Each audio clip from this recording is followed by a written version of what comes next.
শিলিগুড়ির dumping ground পরিদর্শন করলেন বিজেপির শিলিগুড়ি সাংগঠনিক জেলা সভাপতি অরুণ মণ্ডল সহ বিজেপির কার্যকর্তারা।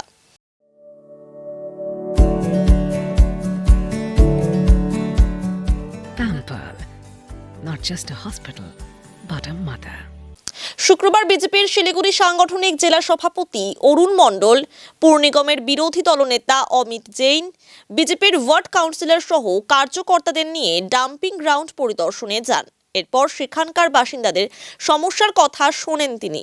বারবার ডাম্পিং গ্রাউন্ডে আগুন লাগার কারণে ধোঁয়ায় থেকে যায় শহর শিলিগুড়ি। এতে শহরবাসীর শ্বাসকষ্ট হয়। দ্রুত এই সমস্যার সমাধান ও মেয়রের পদত্যাগের দাবি জানান বিজেপি কার্যকর্তারা। তৃণমূলের প্রথম বোর্ড শিলিগুড়িতে যখন তৈরি হয়, গৌতম দেব বলেছিলেন মানুষের সব সমস্যার সুরাহা হবে। কিন্তু আমরা আজকে কি দেখছি, যে মাননীয় গৌতম দেব মেয়র হয়েছেন শিলিগুড়ির, মানুষকে বিশুদ্ধ নিঃশ্বাস নেবার অক্সিজেন দিতে পারছে না। এই যে মানুষকে বিশুদ্ধ শ্বাস নেওয়ার জন্য অক্সিজেন দিতে পারছে না, তার জন্য গৌতম দেবের পদত্যাগ করা সবার আগে উচিত। আজকে শিলিগুড়ির ডাম্পিং গ্রাউন্ডে আপনারা দেখছেন কিভাবে ধোঁয়া উঠছে। এই ধোঁয়া সারা শিলিগুড়ির সমস্ত এলাকায় ছড়িয়ে পড়ছে। প্রত্যেক দিন মানুষের শ্বাসকষ্ট হচ্ছে, শ্বাস নিতে পারছে না। শ্বাসকষ্টজনিত রোগে মানুষ আক্রান্ত হচ্ছে। প্রতিদিন নার্সিংহোম, হসপিটালে এই শ্বাসকষ্টের জনিত রোগ নিয়ে মানুষ যাচ্ছেন। এখানকার স্থানীয় যেসব এলাকা, আশপাশের এলাকা আছে, তাদের মাটির যে লেয়ার, সেই লেয়ারে এখানকার দূষিত পদার্থ মিশে গেছে। বাড়ির যে কুয়ার জল, সেই কুয়ার জলও তারা খেতে পারছে না। কোটি কোটি টাকা সেন্ট্রাল গভর্নমেন্টের এই স্বচ্ছ ভারত প্রকল্পের নামে এখানে আসছে। শুধুমাত্র এই কর্পোরেশনের নেতারা, তৃণমূলের নেতারা পকেটে বুঝে একজন হাজার কোটি টাকার মালিক হচ্ছে, আর কাজের কাজ কিছু করছে না। আজকে এখানে শিলিগুড়ির মানুষদের ভুগতে হচ্ছে।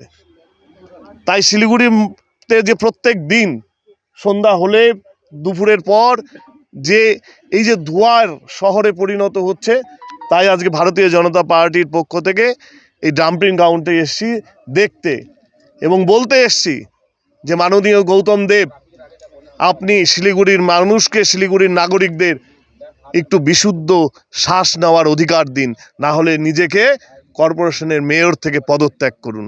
এইটুকুনি আজকের বলার। 100% ব্যর্থ। এই পুরো বোর্ড কি করেছে বলুন তো? এই পুরো বোর্ড যানজটের কোনো সমস্যা করতে পেরেছে? এক সময় ছিল, যখন বামপন্থীরা ছিল, রিস্কার শহর, রিস্কার নগরী বলা হতো, এখন টোটোর নগরী বলা হয়। কি করেছেন? কোনো একটা টোটোর দোকান বন্ধ করতে পেরেছেন? আজকে যেখানে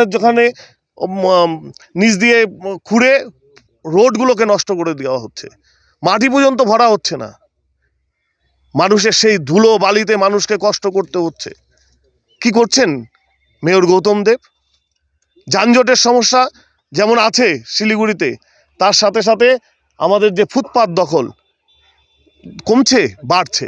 কোনো রাস্তায় তিনি ফুটপাত উন্মুক্ত করছেন, আবার এই এসএফ রোডে নিয়ে তিনি ফুড স্ট্রিটের নামে তিনি ফুটপাত দখল করাচ্ছেন। আমরা ভেবেছিলাম যে এসএফ রোড বড় হচ্ছে মানে আগামী দিনে এসএফ রোড ভালো হবে। ভারতীয় জনতা পার্টি আজকে আপনাদের সবার সামনে বলছে, বিরোধী দলনেতাকে সামনে রেখে, যেদিন ভারতীয় জনতা পার্টির এই পুরো বোর্ড তৈরি করবে, তারপরের দিন এসএফ রোডকে জীবিত করার জন্য এসএফ রোডের যে ফ্লাইওভার আছে, সেই ফ্লাইওভারের অংশ ভেঙে নতুন করে এসএফ রোডকে জীবিত করা হবে। এবং গৌতম দেব সেই জায়গায় গিয়ে স্ট্রিট ফুডের নামে সেই রাস্তাগুলোকে দখল করে নিজেদের পকেটে পয়সা গুচ্ছেন এবং হাজার হাজার কোটি টাকার মালিক হচ্ছেন। আমরা কি দেখছি? যত্রতত্র ফাস্ট ফুডের দোকান হচ্ছে, বিরিয়ানির দোকান হচ্ছে। কারা বিরিয়ানির দোকান করছে? কোথার থেকে আসছে এই বিরিয়ানি দোকানের লোকরা?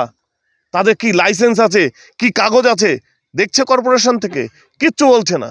যদি জিজ্ঞেস করেন, বলবে এ দেখবে, সে বলবে তার কথা।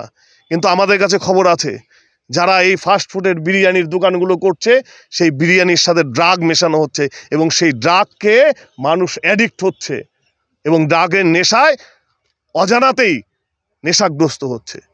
আজকে শিলিগুড়িতে ড্রাগ পাচারকারীদের প্রাধান্য পেয়েছে। কাদের জন্য? তৃণমূলের জন্য।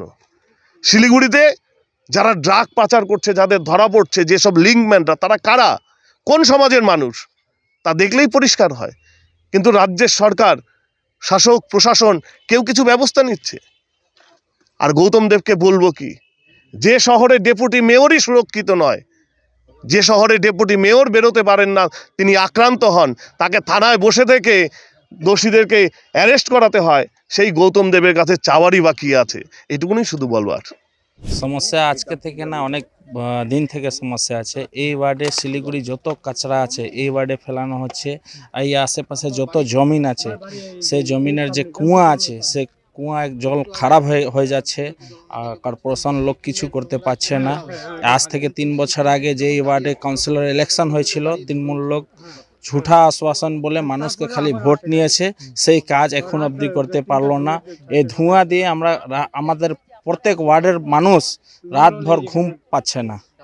হ্যাঁ, সিকিমের নোংরা এখানে ফেলানো হচ্ছে। কেন ফেলানো যাবে?